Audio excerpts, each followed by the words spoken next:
5 दिसंबर 1872 ये वो दिन था जब ब्रिटिश शिप डायग्रेशिया एजोर से 400 माइल दूर ईस्ट की तरफ अपने सफर पर निकली। सफर जारी ही था कि अचानक शिप के कैप्टन डेविड मोरहाउस को अपनी तरफ बढ़ती हुई एक शिप दिखाई दी, जिसने कैप्टन समेत तमाम क्रू मेंबर्स को हैरान कर दिया। ये शिप थी मैरी सेलेस्टी, वही शिप जिसे 8 दिन पहले न्यूयॉर्क से जेनोवा कैप्टन बेंजामिन ब्रिग्स लेकर निकले थे। वही शिप जिसे अब तक अपनी मंजिल पर होना चाहिए था, लेकिन वो डायग्रेशिया के रास्ते में क्या कर रही थी। कैप्टन मोरहाउस ने काफी सिग्नल्स भेजे, लेकिन जब सिग्नल्स का जवाब नहीं मिला तब उन्होंने अपने क्रू मेंबर को खुद इस शिप के अंदर जाकर देखने का कहा। देखने में पहली नजर में सब कुछ ठीक ठाक लग रहा था, लेकिन असल में ऐसा कुछ भी नहीं था, क्योंकि 7 क्रू मेंबर समेत एक कैप्टन और उसकी वाइफ सारा ब्रिग्स और 2 साल की बेटी सोफिया ब्रिग्स शिप से लापता थी। दिलचस्प बात यह थी कि शिप पर किसी वायलेंस, स्ट्रगल या फायर की निशानी बिल्कुल भी नहीं थी। आखिर क्या हुआ इन 10 लोगों के साथ, और क्या है मैरी सेलेस्टी की खौफनाक कहानी जिस पर सफर करने वाला कभी जिंदा नहीं बचा। मैंने जो बताया ये मैरी सेलेस्टी का पहला वाकया नहीं था, बल्कि इससे पहले भी मैरी ने बहुत सी मौत की कहानियां लिखी हैं। वो क्या हैं, ये जानने के लिए हमें थोड़ा वक्त में पीछे जाना पड़ेगा। ये बात है 1861 की, जब स्पेंसर आइलैंड कनाडा में बनी 100 फीट लंबी और 25 फीट चौड़ी शिप अमेज़न के नाम से जानी जाती थी। हालांकि ये बाकी शिप के मुकाबले में छोटी जरूर थी, मगर अपनी पुरस्कार कहानियों की वजह से काफी मशहूर थी। जैसा कि सफर में फिशिंग डैम से डैमेज होकर रिपेयर के लिए ये जिस शिपयार्ड में गई थी, वहाँ अचानक से आग लग गई और सब कुछ राख बन गया, लेकिन अमेज़न पर एक आंच तक भी नहीं आई।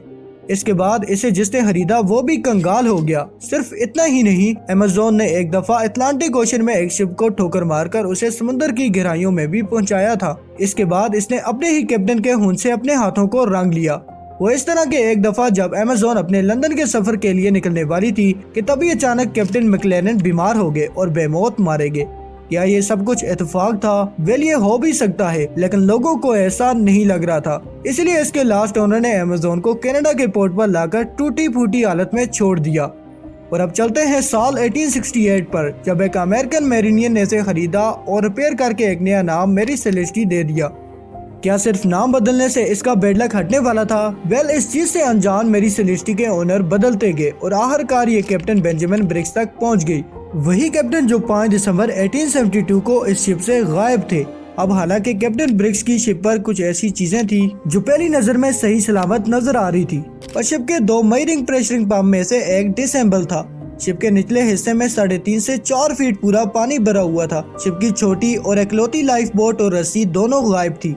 क्रू मेंबर का सामान वैसे का वैसा ही था, लेकिन कैप्टन के रूम में चीजें बिखरी हुई नजर आ रही थी। छानबीन करने पर यह सामने आया कि कैप्टन के नेविगेशन इंस्ट्रूमेंट्स और शिप का पेपर दोनों गायब था। बस यही 2 चीजें गायब नजर आ रही थी। यहाँ तक कि 1700 बैरल इंडस्ट्रियल अल्कोहल और 6 महीनों तक जितना खाया और पिया जा सकता था इतना खाना और पानी मौजूद था। यहाँ ये सवाल पैदा होता है कि एक कैप्टन जो तूफानों में भी अपनी शिप को नहीं छोड़ता, तो इस कैप्टन ने इतनी सही सलामत शिप को क्यों छोड़ा? और कैप्टन ब्रिग्स तो अपने क्रू को खुद चुनते थे। उनका हर एक मेंबर फर्स्ट क्लास सेलर था। इसलिए एक ग्रेट कैप्टन और इतनी काबिल क्रू का एक साथ गायब होना किसी माइस्ट्री से कम नहीं था। ये शिप आहर अबंडेंट कैसे मिल सकती है? इस सवाल का जवाब जो सबसे ज्यादा जानना चाहता था वो था जिब्राल्टर का लॉ कोड, जहाँ कैप्टन मोरहाउस मैरी सेलेस्टी को लेकर पहुंचे थे ताकि वो लॉ ऑफ सैल्वेज का फायदा उठा सकें, जिसके मुताबिक अगर कोई भी शख्स किसी शिप या कार्गो को रेस्क्यू करेगा उसे उसके मुताबिक रिवार्ड मिलेगा। और कैप्टन मोरहाउस ने यही तो किया। वो रिस्क के बावजूद मैरी को सेफ्टी तक ले आए, और यहीं से मैरी सेलेस्टी के लापता क्रू और कैप्टन के गायब होने की ऐसी कहानियां बनना शुरू हुई जो हकीकत से परे दूर थी। जैसे शिप पर मौजूद लोगों को एलियंस दे गए होंगे, किसी सी मॉन्स्टर ने उन पर अटैक किया होगा, या फिर पायरेट्स ने उन्हें अगवा कर लिया। लेकिन इन तमाम बेतुकी थ्योरीज में से कुछ थ्योरीज ऐसी थी जिन्होंने सच में लोगों को सोचने पर मजबूर कर दिया। Theory number 1, Gibraltar theory. Mary Celeste पर कुल्हाड़ी के निशान थे, केबिन के फर्श पर काले धब्बे थे और कैप्टन की तलवार पर खून।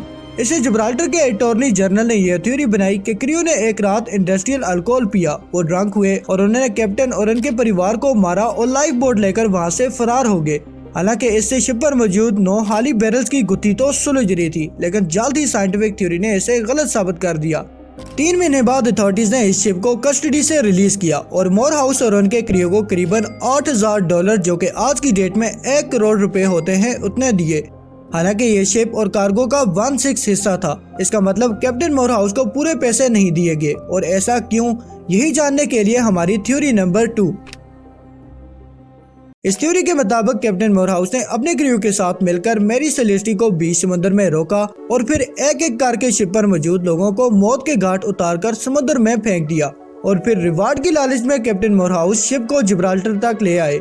ये तो बस एक थ्योरी थी जो कि मतलब अफवाहों की बेस पर बनाई गई थी। अथॉरिटीज इस मामले में सस्पिशियस थी, इसीलिए कैप्टन मोरहाउस को कम सैलरी दिया गया। अब ये अफवाह थी या फिर असलियत, ये कभी सच साबित नहीं हो पाया। कुछ वैसे ही जैसे थ्योरी नंबर 3।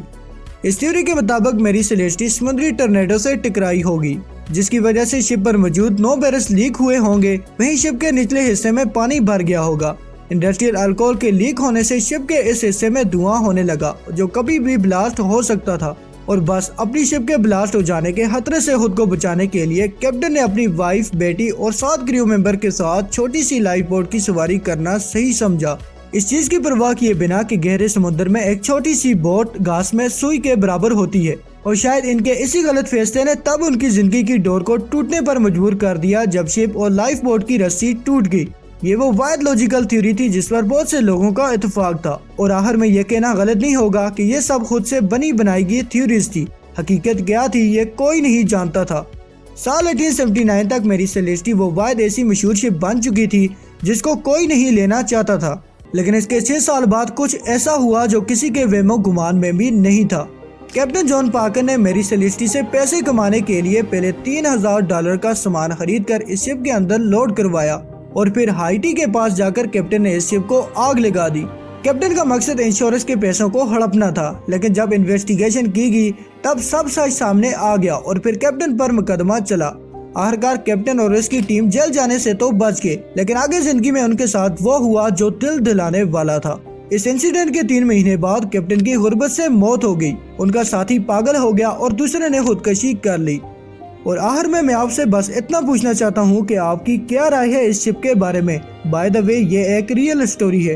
कमेंट सेक्शन में अपना जवाब जरूर दीजिएगा।